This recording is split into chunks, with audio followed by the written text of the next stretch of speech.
Nous vous écoutons. Cyril, je prends la main, ça te va ou tu veux Oui, oui, dire très quelques bien. mots d'intro? Non, c'est bon? Oui, oui, très bien. Ok.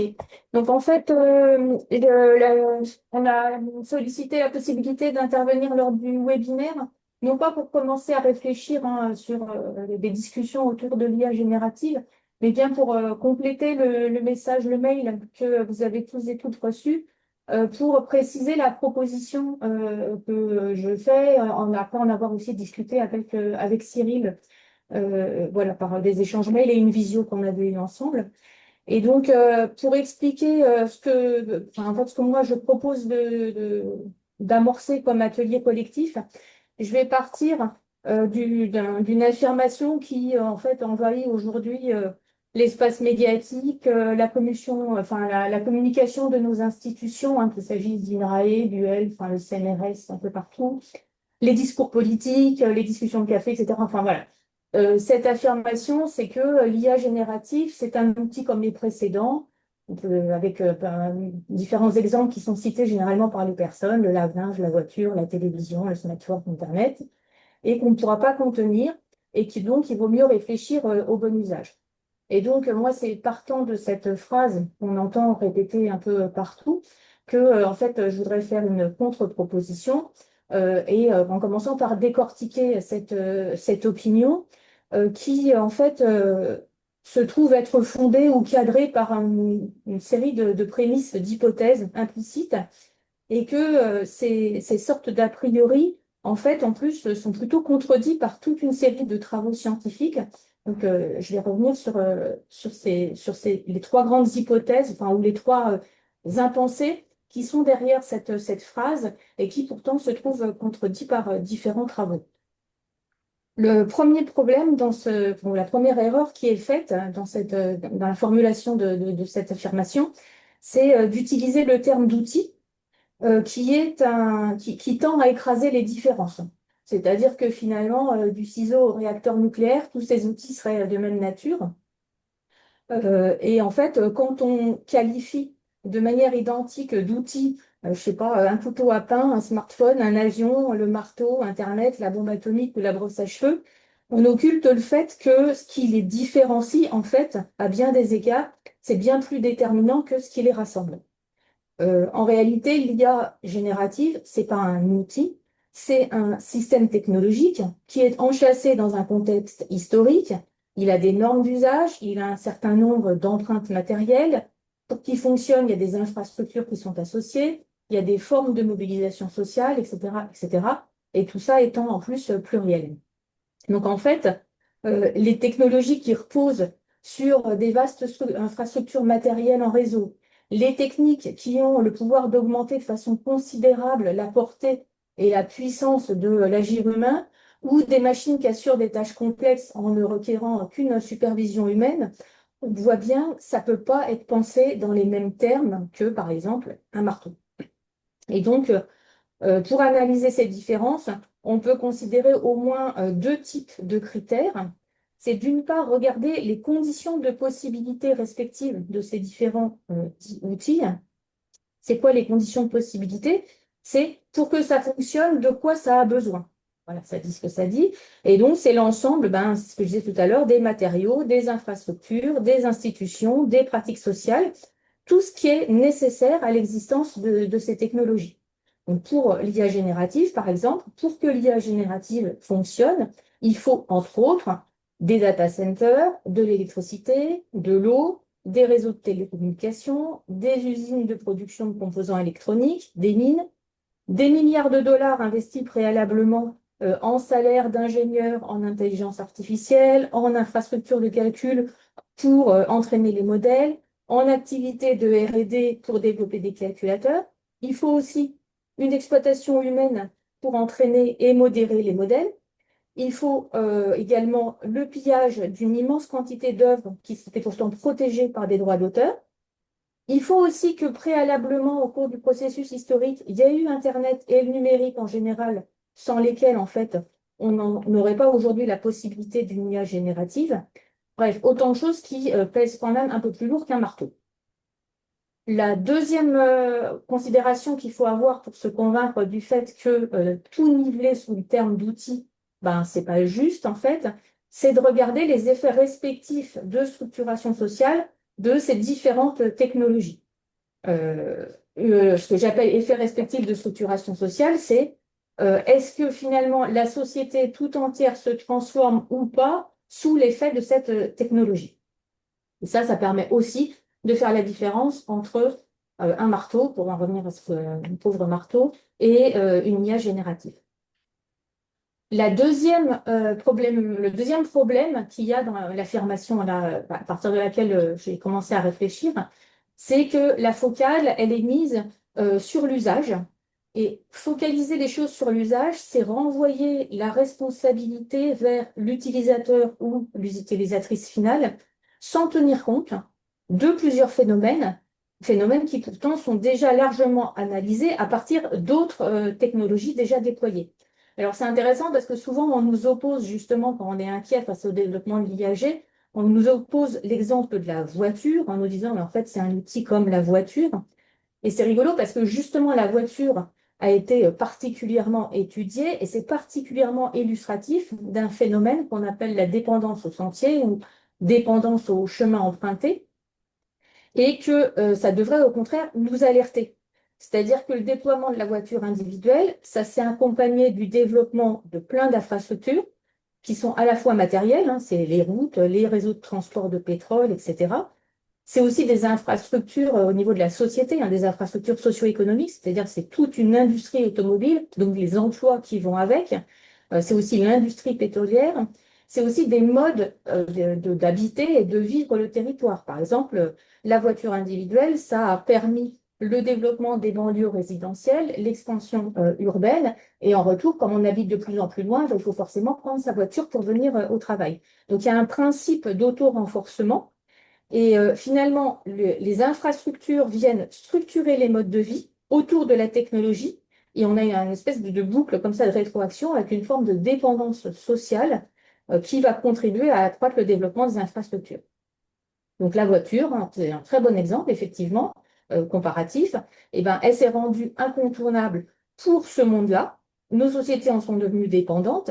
Et à partir de ce moment-là, poser la question en termes de bon ou de mauvais usage de la voiture, c'est mal poser la question parce que à partir du moment où il y a une certaine façon dont la société est structurée, eh bien pour un bon nombre d'usagers et d'usagères, la question ne peut plus se poser dans ces termes. C'est un peu pareil pour le numérique, hein. À partir du moment où il y a des seuils de déploiement qui sont franchis, il y a certaines activités du quotidien qui ne sont plus possibles que par la médiation du numérique. Et c'est ce qu'on appelle du verrouillage socio-technique. Donc ça a été décrit depuis les années 90. Le concept de verrouillage socio-technique, il est aussi particulièrement travaillé à l'intérieur même d'INRAE sur les questions agricoles. Donc, pour résumer déjà ces deux premiers points, l'affirmation commune à partir de laquelle je suis partie, c'est un discours qui s'inscrit dans une vision instrumentale de la technique et ça draine plusieurs présupposés, pourtant contrariés par des travaux scientifiques. L'instrument serait un objet neutre, sous le contrôle de son utilisateur ou de son utilisatrice, et les effets ne dépendraient que des usages qu'on en fait. C'est pour ça qu'il pourrait y avoir beaucoup des bons et des mauvais usages. C'est un discours qui produit des puissants effets de cadrage, ça concentre la réflexion sur les seuls usages finaux et ça tend à invisibiliser plein d'aspects pourtant cruciaux justement pour penser les technologies dans leur complexité. Et puis, il y a cette affirmation que du coup, c'est là, c'est un outil comme les autres, et du coup, comme c'est là, de toute façon, on ne peut rien y faire. Donc, ce qu'il faut, c'est s'adapter et voir comment faire au mieux avec. Donc, c'est un discours d'inéluctabilité. Euh, Ce discours-là, ça pose à la fois des questions, à mon avis, morales problématiques, parce que du coup, face à n'importe quoi, à partir du moment où c'est là, on devrait faire avec. On va pas multiplier les parallèles douteux, mais enfin, je pense que chacune pourra dans sa tête se mettre dans des situations où ce type d'argumentation est quand même assez critique. Et puis, par ailleurs, on sait aussi que cette stratégie du fait accompli et le phénomène de prophétie autoréalisatrice va en fait ne fait que accroître la dépendance à cette technologie. Ce qui véritablement rend inéluctable le déploiement de cette technologie, c'est la croyance partagée dans le fait que justement elle est inéluctable. Alors, en fait, en vrai, on n'en est qu'au début de l'IA générative et il y a déjà des travaux aussi qui explorent différentes voies par lesquelles des individus et des collectifs, pardon, peuvent influencer la manière dont une technologie elle est développée et utilisée. Donc, il y a des voies de réflexion par des collègues. En fait, aujourd'hui, la littérature sur ces questions d'IA générative est plus qu'abondante, parce qu'il y a énormément de communautés scientifiques dans plein de disciplines différentes qui se mobilisent pour essayer d'analyser et de contrecarrer ce qui est en train de se jouer. Donc moi, partant de ça, je voudrais proposer une série d'ateliers de réflexion collective. Et la proposition que j'ai imaginée pour l'instant, elle va reprendre, enfin, elle va s'appuyer sur ces formes de cadrage que je viens d'évoquer pour les décortiquer.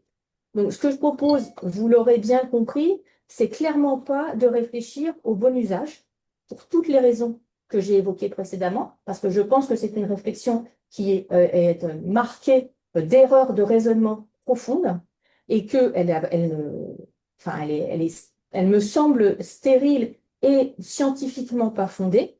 Et donc, ce que je voudrais, c'est au contraire remonter en amont de la réflexion et faire un autre type de proposition. Donc, dans un atelier 1, je vais me fonder sur le premier niveau de cadrage que j'ai analysé tout à l'heure et qui était celui imposé par la formule juste un outil. C'était l'effacement des conditions de possibilité. J'ai expliqué que c'était tout ce qui rend possible cette technologie. Et donc, ce qui est en jeu actuellement, c'est une invisibilisation, notamment auprès des utilisateurs et des utilisatrices, de l'ensemble des dispositifs matériels et sociaux qui sont nécessaires à l'usage et au développement de l'IA générative. Donc, dans un atelier 1, ce que j'aimerais, c'est qu'on puisse se pencher sur les impacts de l'IA générative. On les connaît vaguement, hein, on sait que ça coûte de l'eau, ça coûte de l'électricité, que c'est pas top parce qu'il y a il y a des employés du CLIC là, qui travaillent dans des conditions déplorables à l'autre bout du monde, etc. Mais en même temps, c'est comme si on n'en prenait pas réellement la mesure. On se rend bientôt compte également qu'il va y avoir des impacts de type cognitif, hein, sur les modes d'apprentissage, etc. Mais on s'en accommode un peu rapidement et donc je trouve que ce serait intéressant de revenir sur un travail vraiment collectif de mobilisation de toute la littérature qui existe, toute la littérature académique, pour réévaluer ces impacts de l'IA générative. Le second niveau de cadrage dont j'ai parlé tout à l'heure, c'était l'occultation de la manière dont ces technologies transforment et structurent la société.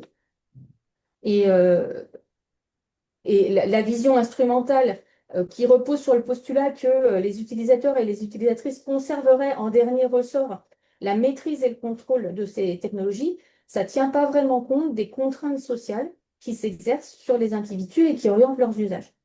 Donc les deux ateliers suivants, ça viserait justement à s'interroger sur ce que ça produit, ce type de technologie, dans deux secteurs qui nous concernent tout particulièrement. D'un côté, l'enseignement supérieur, donc ce serait l'atelier 2, et de l'autre côté, le monde de la recherche, ce serait l'atelier 3. Donc là, dans l'atelier 2, en particulier sur l'enseignement, la question, ce serait comment est-ce qu'on fait pour avertir, d'une part, les étudiants et les étudiantes, et d'autre part, s'adapter au fait que ces étudiants et ces étudiantes, de fait, sont en train de l'utiliser massivement, ce qui remet en question un certain nombre de façons de faire de l'enseignement et d'évaluer également cet enseignement. Donc, la question qui, à mon avis, se pose, c'est comment on peut, enfin, quel message et comment, de quelle manière doit-on faire passer ces messages vers les étudiants et les étudiantes. Et puis, le dernier atelier, donc, sur la recherche, ce serait de s'interroger, de revenir sur est-ce qu'on peut distinguer différentes formes d'usage, d'une part, mais surtout, qu'est-ce que ces usages de l'IA générative vont impliquer comme transformation de nos métiers? Et finalement, est-ce que c'est de ça, est-ce que c'est ça qu'on veut? Donc, mon intention en proposant ces ateliers collectifs, ce serait j'ai repris une citation de Olivier Lefebvre dans un article récemment paru dans la revue Terrestre. Il disait, il s'agirait de penser lucidement ce que l'on perd et ce que l'on gagne au déploiement de ces technologies. Alors, pas seulement en tant qu'utilisateur ou utilisatrice, mais aussi en tant que société.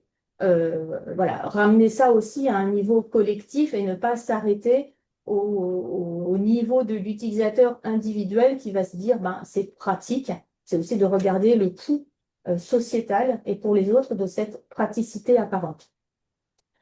Voilà, une fois que j'ai dit ça, moi je suis pas spécialiste de l'IA générative, vous l'aurez compris, je suis inquiète de son déploiement et j'essaye de faire ce que je peux pour, à mon échelle, provoquer en tout cas au moins des discussions, mais je suis pas en capacité de faire un cours ou de développer des choses complètement à ce sujet. J'ai déjà lu pas mal de choses, mais j'imagine que beaucoup de gens ont déjà lu pas mal de choses. Donc ma proposition, c'est plutôt de s'organiser pour faire comme une forme d'enquête collective, de faire de l'auto-formation à partir de lectures partagées, donc d'imaginer. Alors, j'ai proposé cette structuration en 3 ateliers parce qu'elle me paraissait aussi faire sens, mais enfin, ça peut être. Et puis parce qu'on s'était dit en discutant avec Cyril qu'on ne voulait pas non plus s'embarquer dans un cycle de 20 trucs dont personne ne se sortirait, que une seule réunion pour brasser un truc aussi vaste, ça paraissait un peu court qu'on avait envie que ça puisse se terminer peut-être avant les vacances d'été pour avoir quelque chose d'un peu ramassé. Bon voilà, d'où la proposition de 3 ateliers, mais ça peut rester encore. Enfin, voilà. Moi, le webinaire d'aujourd'hui vise aussi à recueillir des envies par rapport à ce format. On pourrait imaginer éventuellement, si on en ressent le besoin, de demander à des collègues spécialistes du sujet, ou sur certains aspects du sujet, d'intervenir, etc., etc. Donc, les ateliers ne sont pas euh, fermés et conçus encore, hein, même si j'ai des idées de la façon dont on pourrait les animer. Et ils seront, ben, donc, chacun viendra y mettre, ils seront faits de ça. Voilà, on avait commencé à envisager une date pour un premier atelier, enfin, ou deux créneaux de date. Sur les modalités d'organisation et de proposition, si on décidait que ça vaut le coup de se lancer dans ces ateliers, ce qui est l'objet de la réunion, enfin, de la présentation d'aujourd'hui, à ce moment-là, il faudra revoir le calendrier et la manière de fixer les dates. Et voilà. Je vous remercie pour votre attention et maintenant, je ne sais pas comment Cyril, tu veux ouvrir la discussion. Non, mais je peux juste peut-être préciser, puisque là, je trouve que c'est assez pratique comme format, qu'on peut discuter un petit peu par rapport aux questions. Et puis après, peut-être avant de se quitter, c'était juste de faire un petit sondage en levant la main ou un truc comme ça pour voir combien de personnes seraient intéressées pour participer aux ateliers. Pour avoir une idée, ça va aider sur le format aussi, quoi. Et c'est pareil, c'est pas un engagement définitif, c'est pas, mais c'est juste pour avoir une idée et puis pour ajuster le format. Et peut-être on avait discuté de la longueur des ateliers aussi, mais j'ai en tête 2 heures, mais je suis pas sûr que ce soit ça qu'on est. Ouais, en tout cas, moi, c'est difficile d'envisager quelque chose où on prenne enfin, l'idée, c'est quand même justement d'arrêter de survoler et d'aller un peu au fond du truc. Et donc de lire des textes, d'échanger, de débattre autour de ces textes. Donc oui, je trouve que 2 heures, c'est un Voilà. minimum, voilà, pour pouvoir travailler vraiment sur du fond. Et bah, du coup, je pense que le mieux, c'est que s'il y a des réactions, vous vous exprimiez. Nicolas, tu avais des contraintes horaires aussi? Enfin, on a tous des contraintes horaires. Euh, Enfin, jusqu'à 13h45, c'est bon, mais après, si je m'en vais, c'est pas un problème, donc vous pouvez continuer. Ouais, moi, je vais devoir partir également. Mais donc, ce serait bien que s'il y a quelques réactions, on puisse les recueillir déjà maintenant et puis qu'on voit un peu, qu'on ait une idée du nombre de personnes intéressées. Jean-Luc Alvéla, non. Ouais, bah écoute, ouais, merci Fabienne pour la présentation, c'était très clair. Moi, je suis intéressé, mais pas sous l'angle où tu l'abordes, parce que t'as un angle d'attaque qui est quand même un peu manichéen, voire un peu, tu rejettes certaines choses, tu vois, de façon un peu rapide et peut-être un peu violente. Tu vois, quand tu dis, bon, beaucoup de gens disent, il faut savoir finalement quel est son bon usage. Moi, j'en fais partie, des gens qui disent ça. Et on n'est pas idiot à ce point-là, c'est-à-dire que le bon usage, ça comprend les impacts qu'a cette technologie sur la société. Un mauvais usage, c'est justement si ton usage implique les conséquences négatives que tu as décrites, ça fait partie des mauvais usages. Voilà, c'est pas uniquement de savoir sur quel bouton on appuie pour faire fonctionner l'IA, tu vois, le bon ou le mauvais usage. Il faut pas être restrictif à ce point-là, parce que sinon tu rejettes. Moi, ça m'intéresse pas de discuter dans un cadre qui serait celui que tu proposes, quoi. Voilà. Ça, c'est une chose. De même, fais gaffe parce que tu vois. Dire c'est pas du tout comme les autres outils, etc. Je crois que tu te trompes fortement. C'est-à-dire que le marteau, ça a été pire que l'IA. C'est-à-dire que le marteau, il n'a pu se développer que dans le cadre d'une évolution millénaire de la société avec des conséquences énormes, le développement de la métallurgie, etc., des structures sociales qui sont mises en place pour, etc. Donc c'est en fait pire que l'IA comme profondeur d'impact sur la société.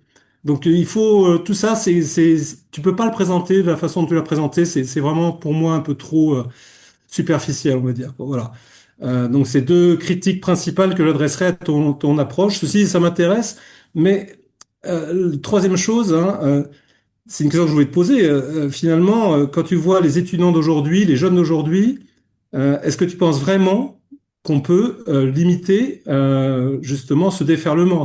Est-ce que tu peux, au point où tu le proposes, on voit que tu voudrais finalement que ça disparaisse. Enfin, je sais pas très bien d'ailleurs, hein, puisque c'est pas une question d'usage pour toi, c'est une question d'impact dans la société. Donc, quelle est un peu ta vision des choses déjà là-dessus? Pour moi, il s'agit déjà, puisque c'est quelque chose qui a été capté, appréhendé par la majorité de notre jeunesse, dans l'enseignement en particulier.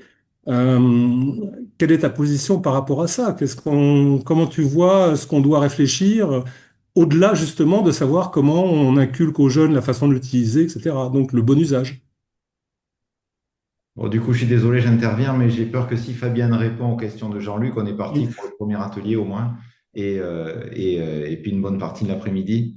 Donc, je ne sais pas Bah, juste trop. pour dire, je n'aurais pas répondu aux questions de Jean-Luc parce que en fait, sinon on va tourner en rond. C'est-à-dire que ma présentation, justement, visait à répondre à ce type, à la manière de formuler ce qui n'était pas une question. Hein. Moi, j'ai noté que tu disais, moi, ça ne m'intéresse pas. Le marteau, c'est pire que l'IA.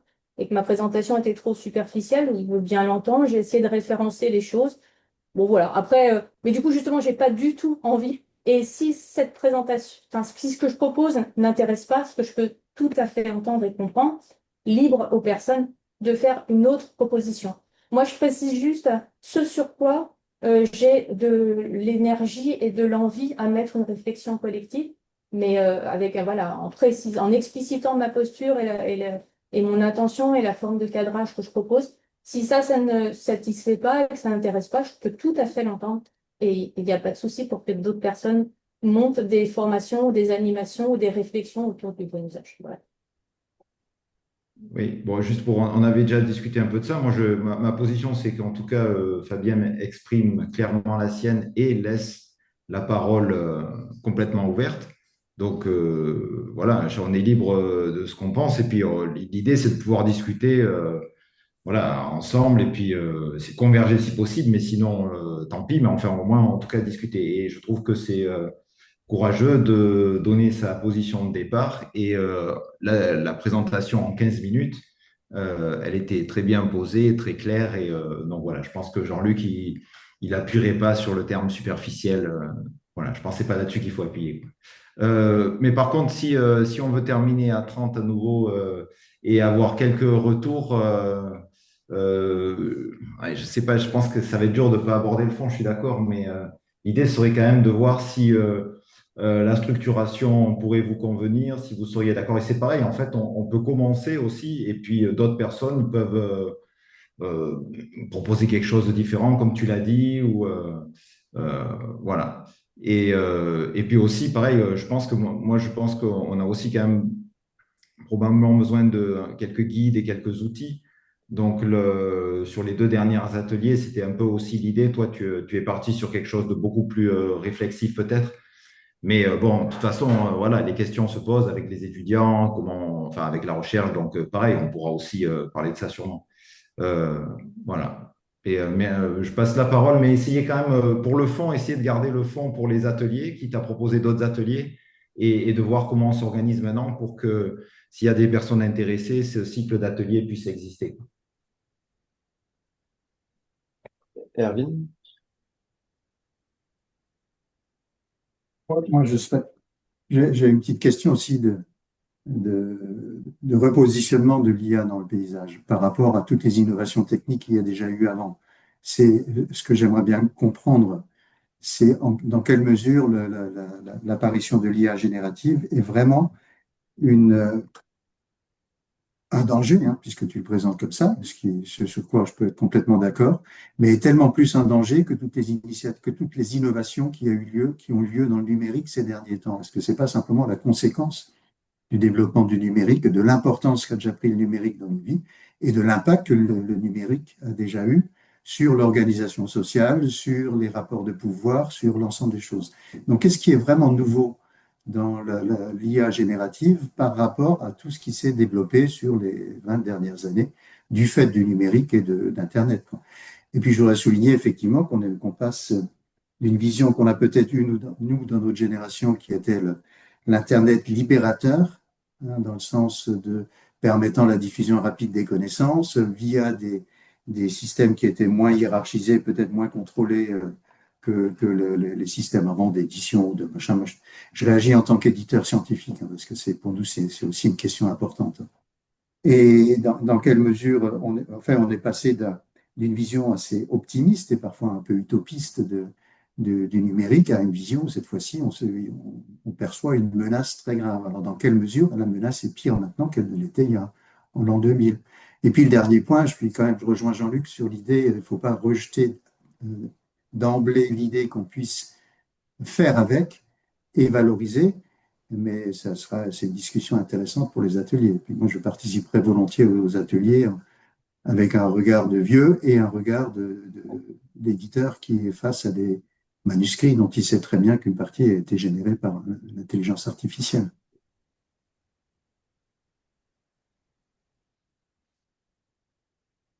Merci. Myriam, tu voulais intervenir?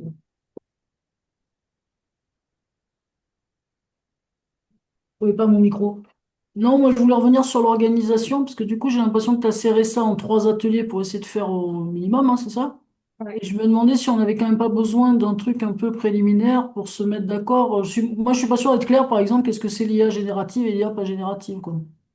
Mais ça revient à la question un peu aussi d'Erwin, mais c'est très difficile en fait, je pense. Mais oui, je suis d'accord, ça Tu vois, mériterait est-ce qu'on de. n'aurait pas besoin d'un exposé presque. Alors, soit c'est des trucs qui sont écrits, c'est-à-dire qu'on trouve des bons documents et on se les lit ensemble, soit on fait venir quelqu'un qui est plutôt un peu, tu vois, qui a pas un parti pris sans commencer la flexibilité, mais qui est des gens qui sont les profs d'automatique ou d'informatique là qu'on connaît, là, qui nous raconteraient un peu, tu vois, l'IA pour l'étudiant qui est plutôt un professionnel de l'IA, comment on lui explique ça avec des mots simples, quoi. C'est ce que je me demandais un peu. Si ça serait pas utile, tu vois, avant de rentrer dans un truc réflexif. Mais peut-être qu'il y a que moi hein, qui ai besoin de ces définitions, je sais pas. Non, sûrement pas, mais ça, c'est les questions qu'on avait aussi. Finalement, je trouve que les flash talks pourraient aussi ouais, on pourrait aussi utiliser ce canal. Et puis, il y a des gens dans le chat qui ont dit qu'en fait, on pourrait avoir en fait des collègues à l'UL qui pourraient se charger de présentations un peu succinctes comme ça. Euh, voilà. Bon, après, c'est à voir dans le calendrier, quoi. Mais je pense que ce serait une proposition intéressante. Bon, sauf qu'il faudrait que ce soit un peu en amont, quoi. Ce qui risque d'être un peu difficile.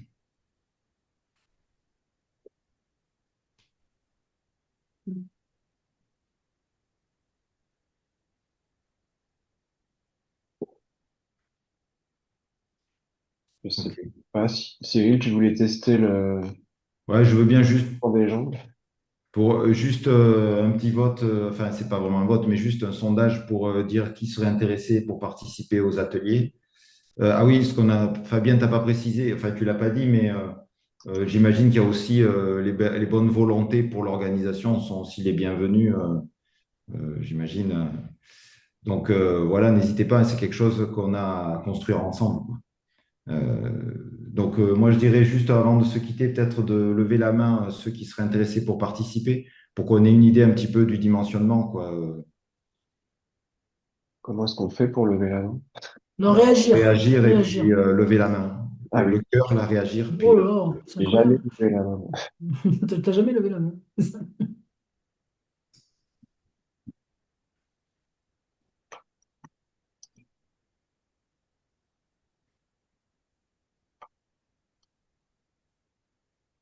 alors, là, est-ce que les pouces, ça compte pour des mains? Il y en a qui ont mis des pouces.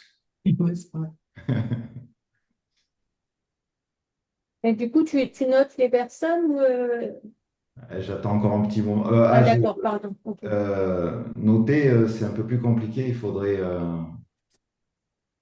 compter, c'est vite fait. Euh, Parce que la question, c'est de savoir est-ce que suite à ça, on refait quand même éventuellement un message d'annonce invitant tout le monde. Oui, de toute façon, on réinvitera tout le monde si on considère que ça vaut le coup de le faire. Bah, je pense parce que là, il y a au moins 20 personnes intéressées déjà. Donc, Oui, ça donne une idée du nombre de la façon dont il faut penser les ateliers. Ça veut dire, par exemple, qu'il faut constituer des sous-groupes. Enfin, sur les modes d'animation, du moment où on est 20, on va pas avoir une discussion à 20, quoi. ouais, et puis je pense que ça veut dire qu'on peut aussi envoyer, enfin, peut-être pas sur toutes les discussions, mais régulièrement un mail à toute l'unité pour dire quand est l'atelier. Et puis, Oui, Mhm. tout à fait. Ok. ok, ben merci beaucoup, Fabienne. Et Bon, merci allez, beaucoup, Nicolas aussi. j'ai pas- Merci, oui, Nicolas, merci pour votre attention. À tous et toutes. merci. Si Merci. Fabienne. Merci à tous. On se retrouve la semaine prochaine. Il y a un exposé sur Scan Air là, des documentalistes d'AgroParisTech et de l'UL. Ça va être intéressant, je pense. Merci. Très bien, merci beaucoup. Merci. Bon Bon après-midi. après-midi. Au revoir.